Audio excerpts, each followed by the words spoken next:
So there are certain events that happen in the course of just the world itself that kind of become cultural landmarks for us as people.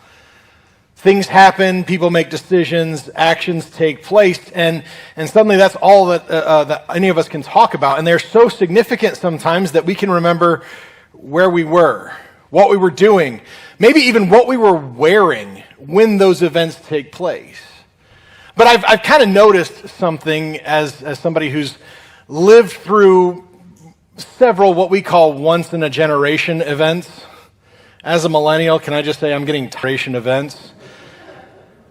But I've noticed that we can kind of take those things and we can boil them down to a single word or small phrase that once it's said, everybody who lived through that knows exactly what we were talking about, can remember the details of when that happened, and again, can maybe even remember what you were wearing when you first heard about that particular thing. Words like COVID, 9/11. Here's an old one for you, Lewinsky. All of a sudden, some of you are starting to wonder, whatever happened to Monica? Don't worry, I got you. She's a film producer now. She actually just released a documentary not too long on HBO called 15 Minutes of Shame. That's fun. So there you go. Now you know. I got you. But as I was thinking about these cultural events, these once-in-a-generation, I actually tried to think, what was the earliest one that I can remember? And as I thought about it, the earliest one that is still memory can really, it's not just a word, it's not just a phrase, it can be boiled down to 2 letters. O.J. It's been over 30 years and I can still remember all about O.J. Now for you young whippersnappers in the room who have no idea what I'm talking about, what we're really talking about here is what would ultimately become the trial of the 90s. It was a landmark event for each and every one of us. O.J. Simpson, if you don't know, was a Hall of Fame running back. He was just a huge presence on the football field. He had incredible success all the way even back to college. In fact, he was a marvel in his college years. In 1968, in the Rose Bowl game, even though his USC Trojans lost the game, O.J. himself for 171 yards, including an 80-yard touchdown run. By the by, the team that they lost to was the Ohio State Buckeyes. So, Alan, go ahead and start the thing that all y'all do. Yeah, great. Let me just tell you, like, fans of other teams are in no way, shape, or form constantly annoyed by that cheer. But in the pros, O.J. himself would actually go on to become iconic. His first couple seasons he struggled, but every rookie does. But in 1973, O.J. became the first running back in professional football to break the 2,000 rushing yards mark. In fact, in doing so, he actually shattered the record held by Cleveland's favorite son, Jim Brown. During what is statistically his best game in his career, a Thanksgiving Day game where everybody's watching against the Detroit Lions, O.J. rushed for a record 273 yards in a single game that they ended up losing.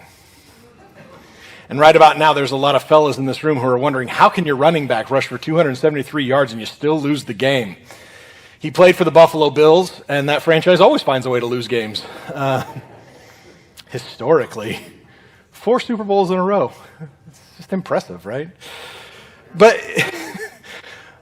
O.J. just had this tremendous ability on the football field, and when he retired, we're not going to talk about what team he retired with. That's not important. But I'm not doing it. But after he retired, he was able to parlay the success that he had in football into a much more successful career outside of football. He became a color commentator for the NFL, offering insight and understanding to how the game is figured out and the strategy. Charismatic. He was very charming, and he actually parlayed that into a lucrative acting career. He starred in a lot of commercials, yes, absolutely, like a lot of famous athletes do. But more than that, he had several roles on television and even shined on the big screen itself. Probably his most noteworthy movies would be the Naked Gun trilogy. But, and this will blow your mind, there has been a long rumor in Hollywood that O.J. was the initial choice to play the role that would turn Arnold Schwarzenegger into an icon. O.J. was up for the Terminator. You want to know why he didn't get that role? This is going to be hilarious to you. James Cameron said, nobody's going to believe that guy killed anybody. Now again, for you kids in the room, why that's funny is because of the events of June 13th, 1994. O.J. was beloved. You need to understand that first. But on June 13th, 1994, O.J.'s estranged wife and her friend, Ron Goldman, were found murdered.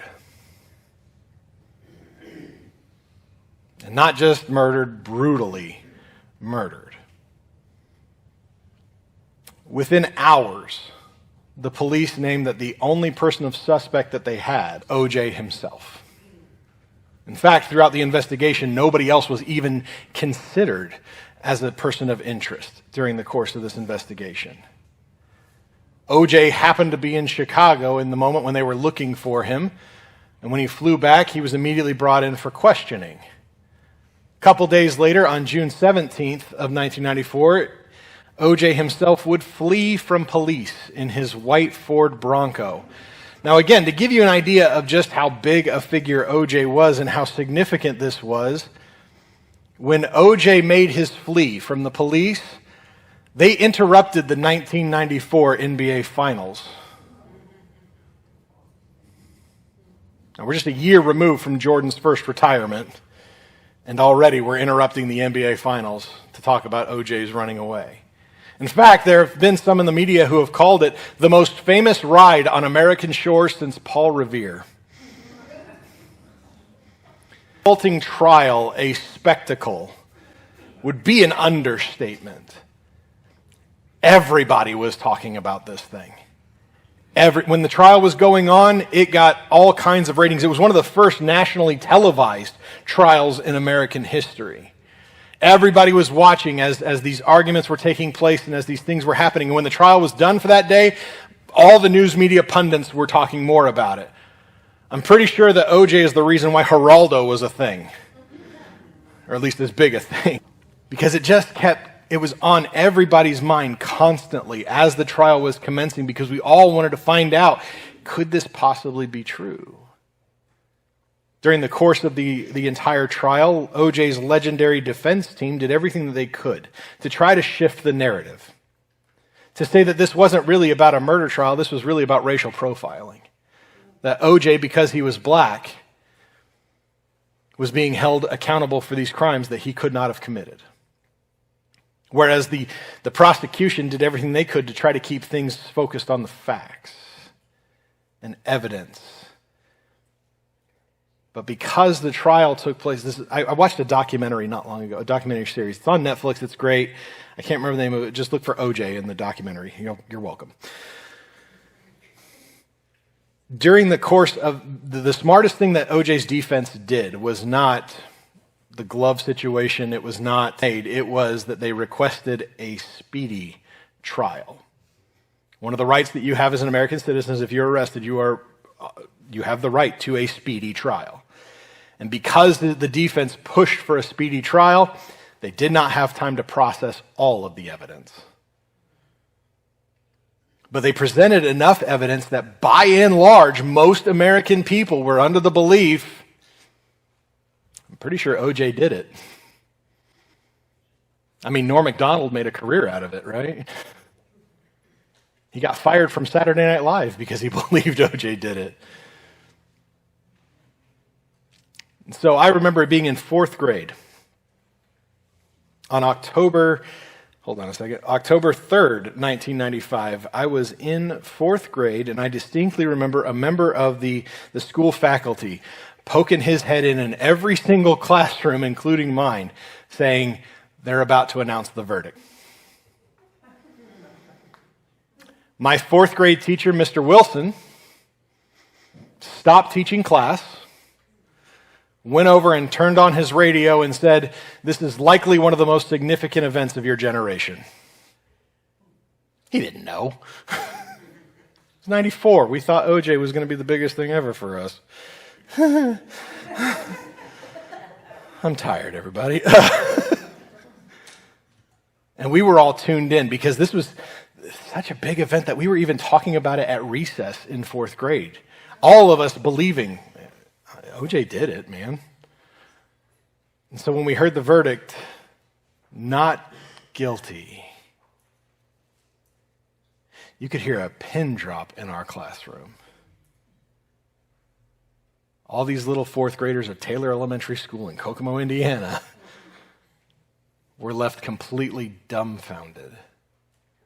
Evidence seemed to indicate he had done it. And so for the first time in our lives, we felt like justice had been skirted. Wouldn't be the last time, but it was the first. There's something about us as human beings where a sense of justice is just ingrained within us.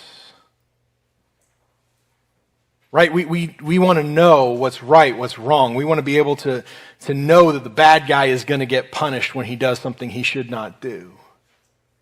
And this is something that's all the way back to some of our earliest memories. You could probably remember even being a kid and you would see somebody treating you unfairly or preferential treatment being shown, and you would say, "That's not fair." Because within us there is an ingrained sense of a need for balance, for right to be upheld, for wrong to be punished, for fairness to win out amongst all of us. We carry that within a very early age all the way through the entirety of our lives. We want to see justice done in situations where justice is required.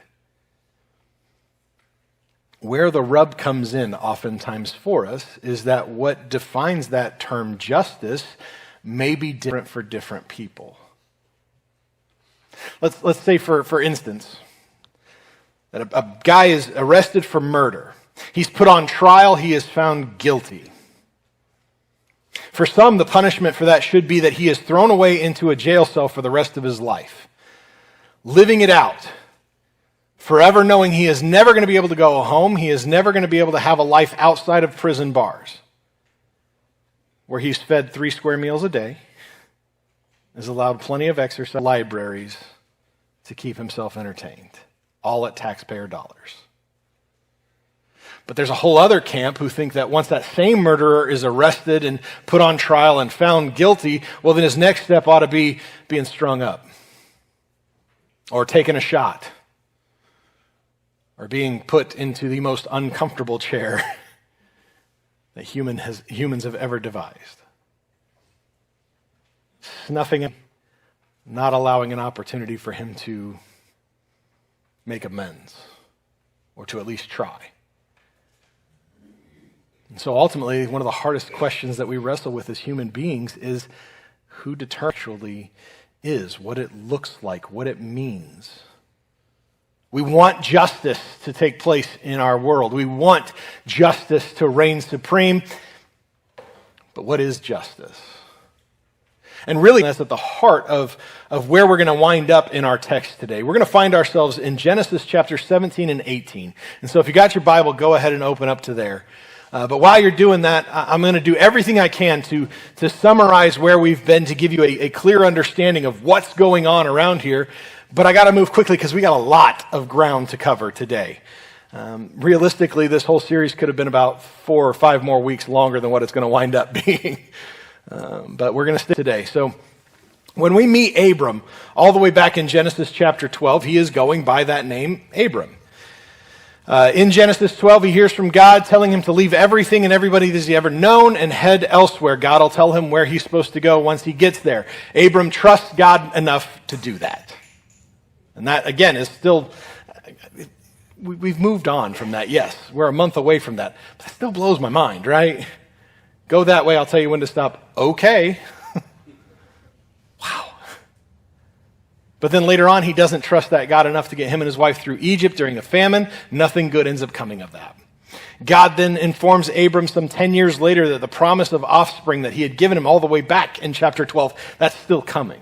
Abram vents his frustration to God. God reinforces, no, I promise you it is going to happen and it's going to be amazing when it does.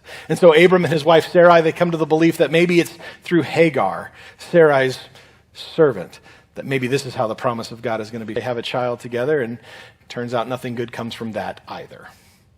And we learned last week, nothing good has ever come from that thousands of years later. Isn't it fun to know that two people's mistake thousands of years ago still has ramifications? Really makes you think about the mistakes in your life, doesn't it? I'm worried about that. But your series is not titled Abram, it is entitled Abraham. And that's an important distinction to make, and we see that distinction start to take place in our text today. Because there in chapter 17, when Abram was 9 years old, the I am God Almighty, walk before me and be blameless. Now let me remind you, when we met Genesis chapter 12, he was 75 years old. He is 99 when we pick up this particular narrative. Again, I'm not a mathematician. I didn't go to Bible college to be one. We only had one math class. That's 24 years. That God has been showing up in Abram's life, telling him, you're going to have offspring. The promise of God is going to be prevalent in your life. And here we are 24 years later. Still hasn't happened yet. But God continues on, telling him in verse 2, that I may make my covenant between me and you, and may multiply you greatly. This is the same promise that God has made for 24 years to Abram. 24 years he has waited for this particular thing to happen by God over and over again. I'm talking about. He said, count the stars in the sky if you can, and that's going to represent your kind of legacy and offspring. For 24 years, God has said the same thing to him, and here we are, 24 years, and all Abram is older. But there's something different today. Something different in the approach that God has. It feels different, even moved from that first time that Abram ever heard the voice of God. There's something different today. Almost like God is building up to something significant. I say that because of what God says in verses 4 and 5. Behold, my covenant is with you, and you shall be the father of a multitude. No longer shall your name be Abram, but your name shall be Abraham, because I have made you the father of nations. Now understand what's taking place here. This is not a simple name change. This is not like when Prince decided to tell everybody, hey, now just refer to me as the artist formerly known as Prince. It was weird.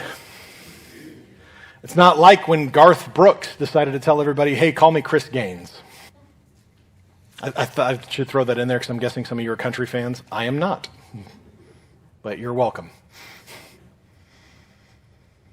This is not as simple as just simply saying, hey, we're going to change your name. This is not arbitrary.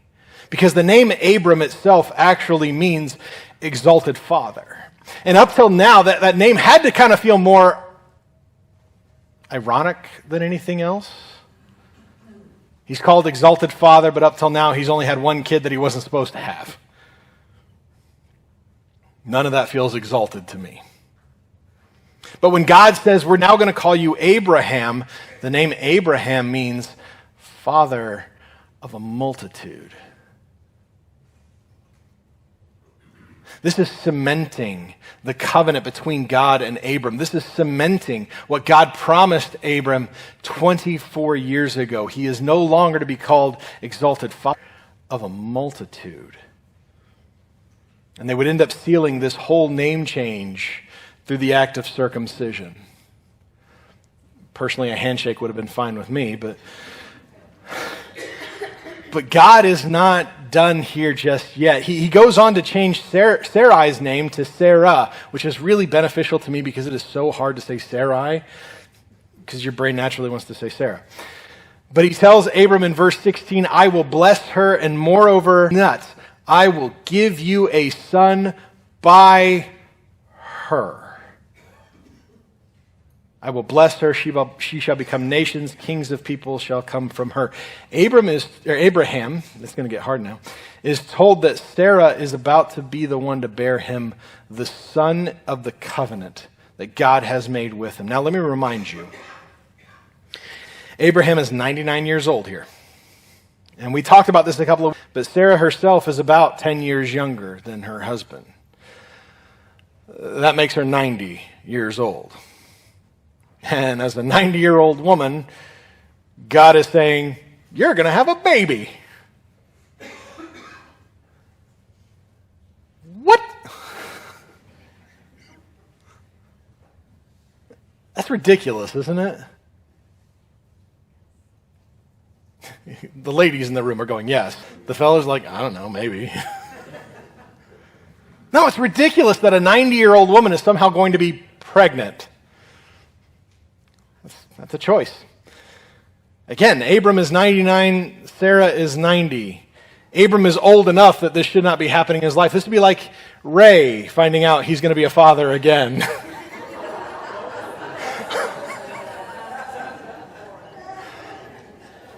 Had to get it in. All right. He's my favorite. But this is a ridiculous scenario. And in fact, it's so ridiculous that I think Abraham's response to it in verse 17 makes all the sense in the world. Then Abraham fell on his face and laughed. Yeah. Wouldn't you? He said to himself, shall a child be born to a man who is 100 years old? Shall 90 years old bear a child? There is something both wholesome about Abraham's response, but also very practical, isn't it? Again, Abram has this response from just laugh about this whole ridiculous scenario because it is. It's ridiculous that a guy who's 100 and a woman who's 90 are going to have a baby together. That's the kind of stuff that you see on like the supermarket tabloids, is it not? And so when Abraham hears this, he laughs about it. And God actually tells him that because Abraham laughs, now he's got to name the kid Isaac. Because Isaac means he laughs. Don't tell me that God doesn't have a sense of humor. You're going to laugh, buddy. Don't worry. When you're 100 and your knees are cracking, but you got to get up because the baby's crying, this is going to be a lot of fun for you.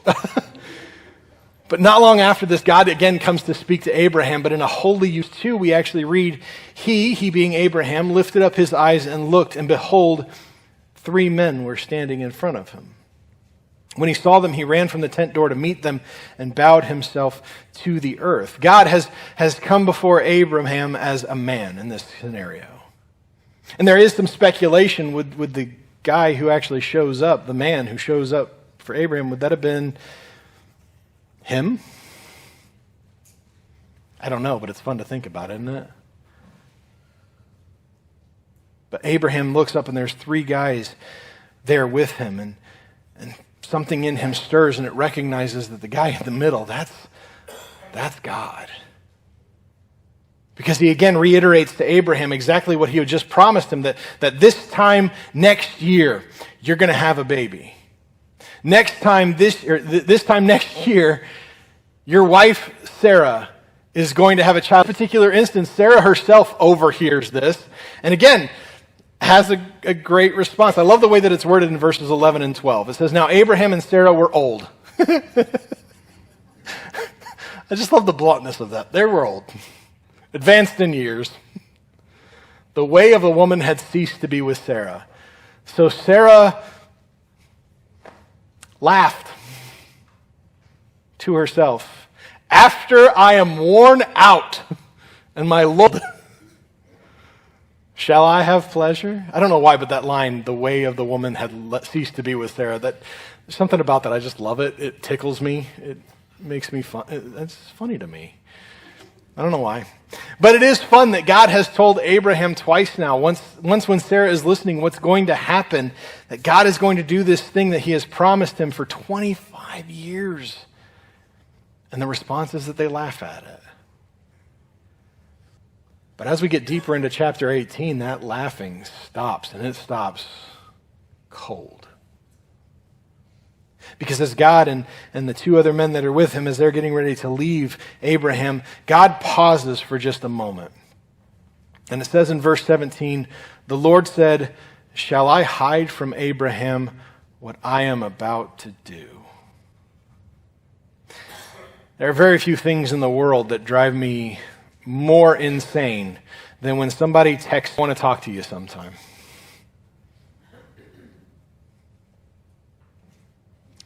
What are we talking about?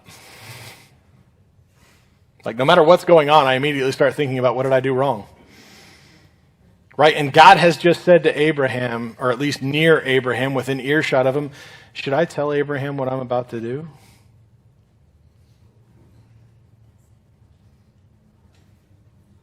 At that particular forum, right? Now if God chooses, I'm not going to tell Abraham. This is going to drive him nuts, isn't it? But after God mulls it over for a little while, after he thinks about it for a moment, he decides, you know what? I'm going to tell him. And we find out in verses 20 and 21 what he says. It says, then the Lord said, because of the outcry against Sodom and Gomorrah is great, and their sin is very great. See whether they have done altogether according to the outcry that has come to me. And if not, I'll know. Understand what God is saying here. This is not a simple, God's going to go check out this city and see what's happening. Right? This is God. He knows everything. He is constantly aware of what is going on. And there has been enough outcry of injustice that has reached his ears related to the cities of Sodom and Gomorrah that he has decided, I need to go there and see for myself before I pass judgment. And when we are talking about the judgment of God, if that does not send a shiver down your spine, it absolutely should. Because God is about to judge these cities. And we don't know what the population of these cities are. There's no official record of that particular thing. But it's a city. So it's probably fair to guess we are talking about thousands, if not tens of thousands. And when God is threatening to pass judgment on them, what he is talking about is he is considering wiping them off the board. There were cities, there are no cities. There were people, there are no people. Abraham recognizes exactly what God is saying in this moment. And it sent a cold shiver down his spine. And we know that because in the next couple of verses, as God is getting ready to leave, in verse 22, it says, so the men turned from there and went towards Sodom, but Abraham still stood before. I kind of picture this as God is getting ready to turn and leave. Abraham just kind of pauses right in front of him. Hold on. Give me just a second here. Right? Because Abraham recognizes we are talking about thousands of people. We are talking about mothers, fathers, grandparents, great-grandparents, children.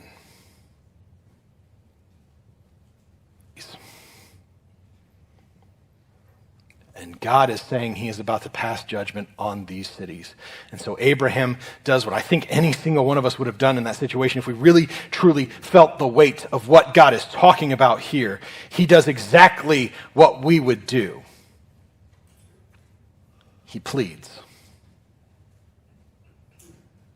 He presents an argument to God.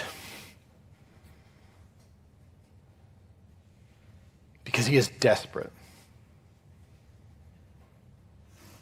because the idea of thousands of people, thousands of lives being snuffed out in a moment terrifies him.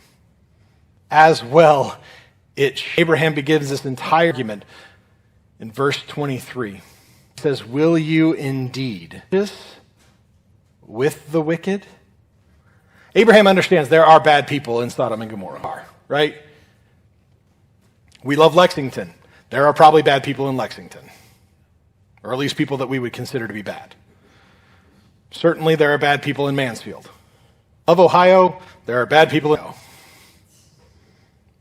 If you don't know, I have a true crime podcast that's based out of Ohio, and so they talk a lot about Ohio.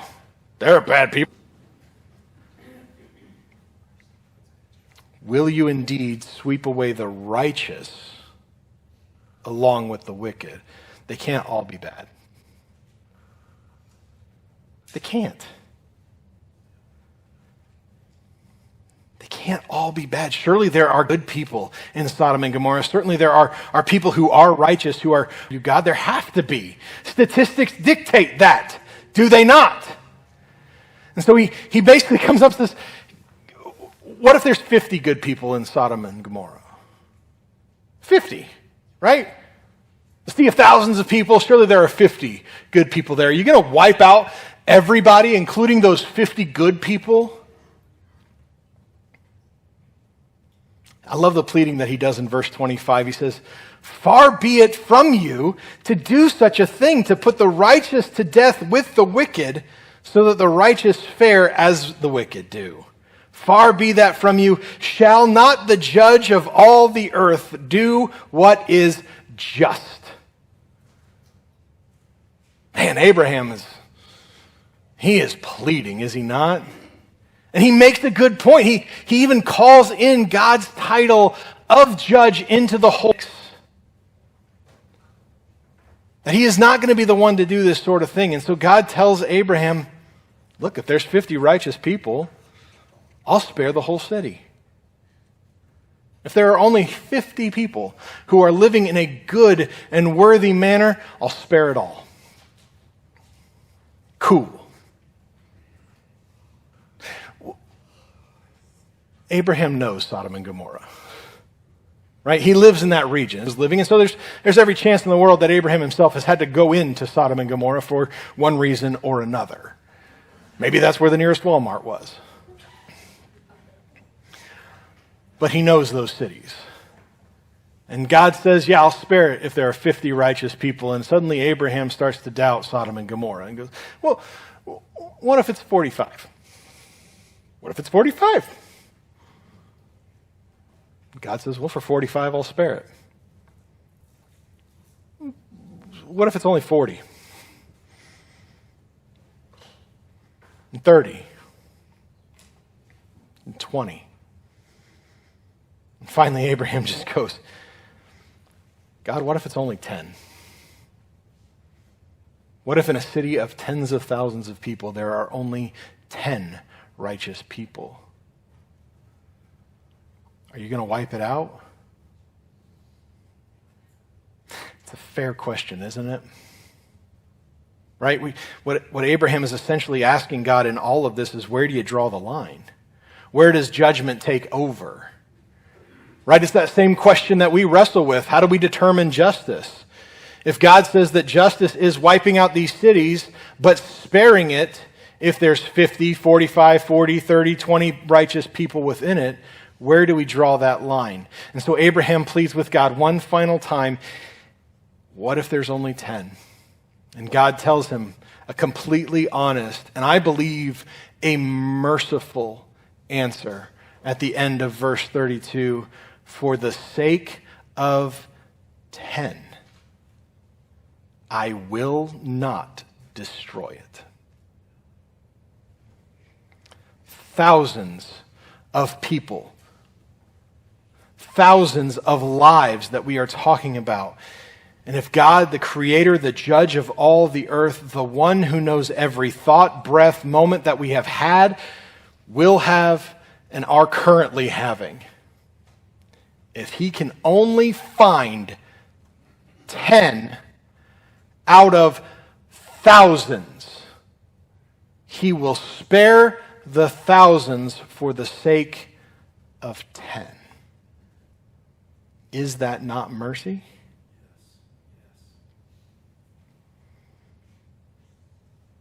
But what happens? Right, I know it's not in our text for the day, but we all know the story, or at least it's something we should be vaguely aware because there's still no Sodom and Gomorrah in the world today.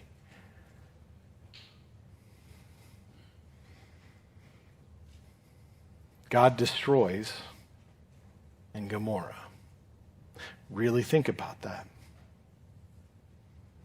God extinguishes tens of thousands of lives, varying ages. Why? Because he couldn't find 10. Right? If you go back and you read Genesis 19, and I challenge you to do that later to read it, Lot seems to only be spared for the sake of Abraham. Because Lot does not come off like a good guy in that story.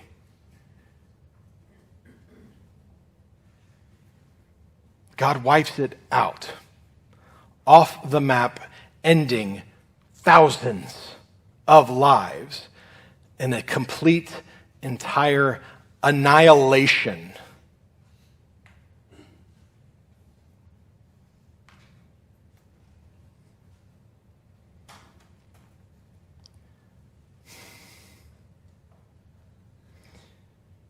I'm struck as I've read through this section of Scripture this week.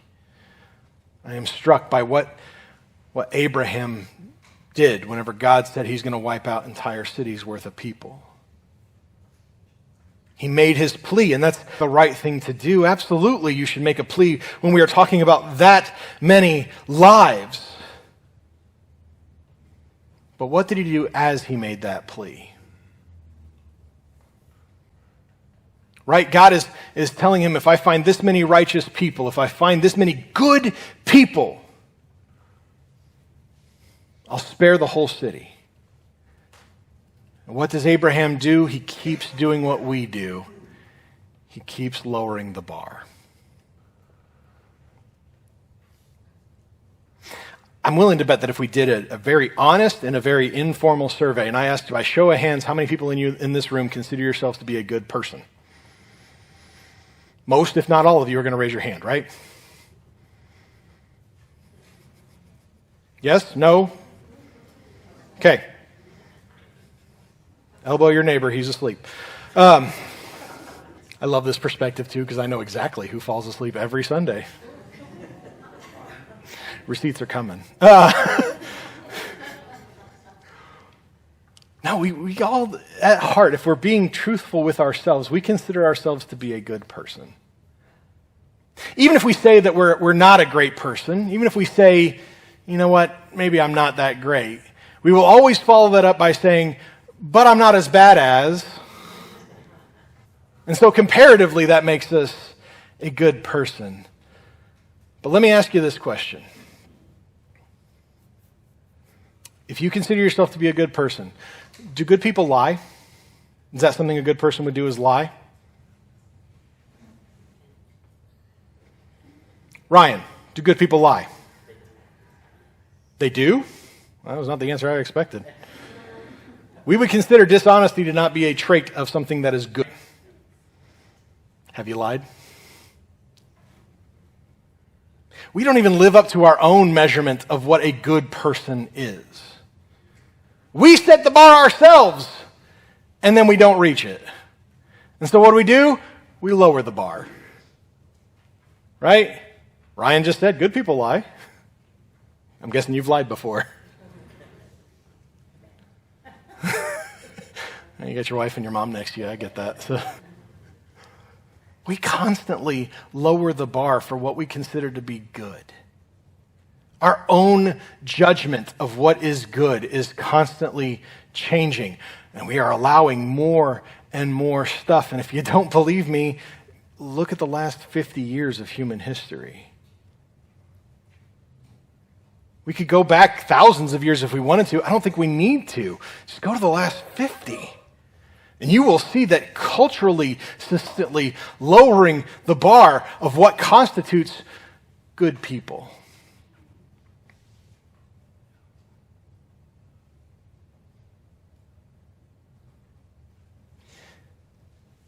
Legitimately, there are people still to this day did it.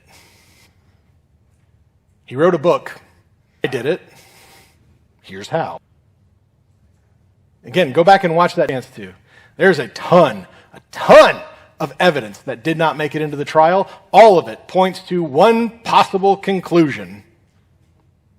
And there are still people who still say, well, he was just a good guy, so he couldn't have done it.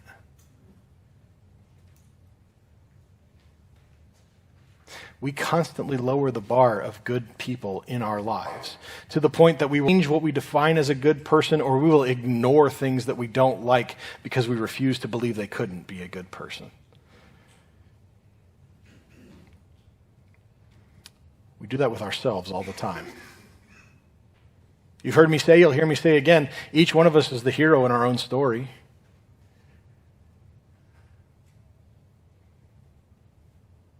I don't think I have much of an ego, but I have to admit I consider myself to be the hero of my story. And so if that's the case, I'm going to keep lowering the bar. Why? Because I keep failing to live up to my own bar. We constantly shift what is and is not good. You know who doesn't do that? God. God set the standard. And in thousands of years of human history, that standard has not changed. God consistently sets the standard of what it is. And when we fail to live up to that, eventually, God has to enact judgment. Understand, Sodom and Gomorrah's issues go back way before Genesis chapter 19.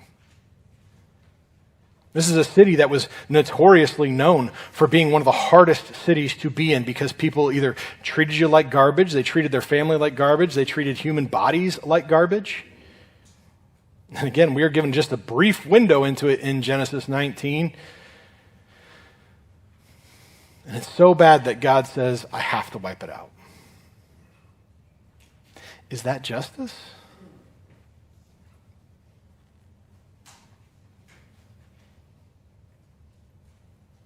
I heard a preacher this week actually say that each one of us want God to enact justice until it's our turn to be on the receiving end.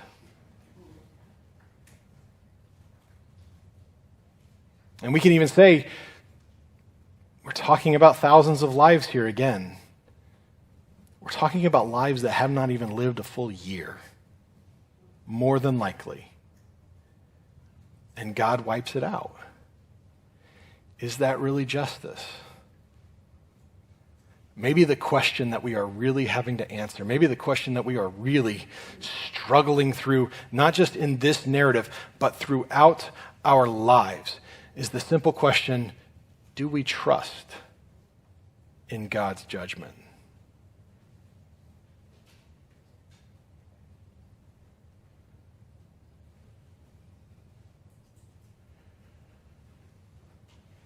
Do we trust that God's judgment is the...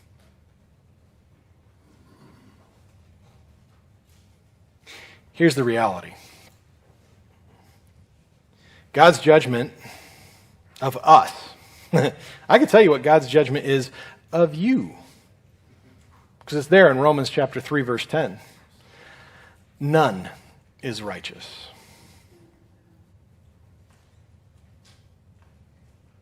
You think you're a good person.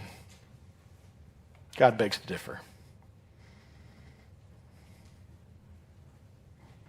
You think that you are a moral and upstanding individual. God chuckles. Because over and over again, not just in Romans 3, but all throughout Scripture, we are shown time after time after time, nobody's righteous. No one lives what God set as righteousness. Do we trust God's judgment?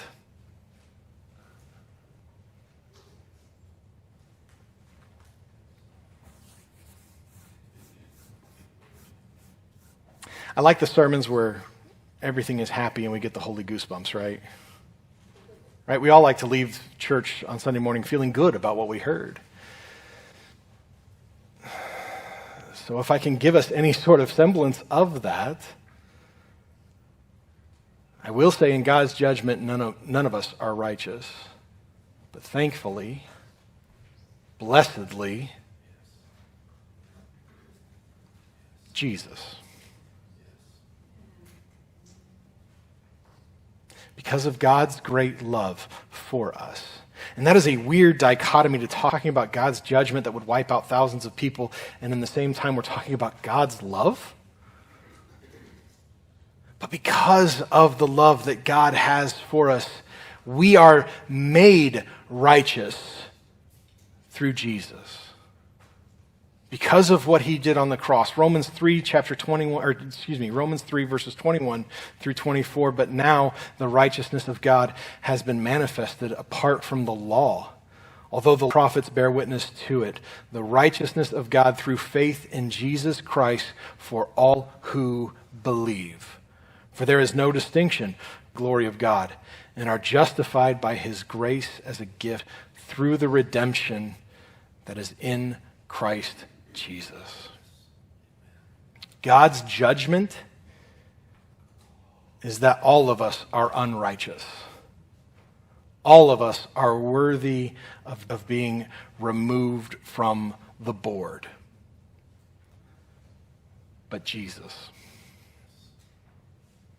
because of his love, because of his sacrifice, we somehow, some way, are found righteous through him. Do we trust God's judgment?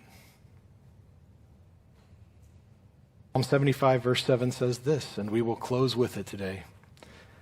But it is God who executes judgment, putting down one and lifting up another.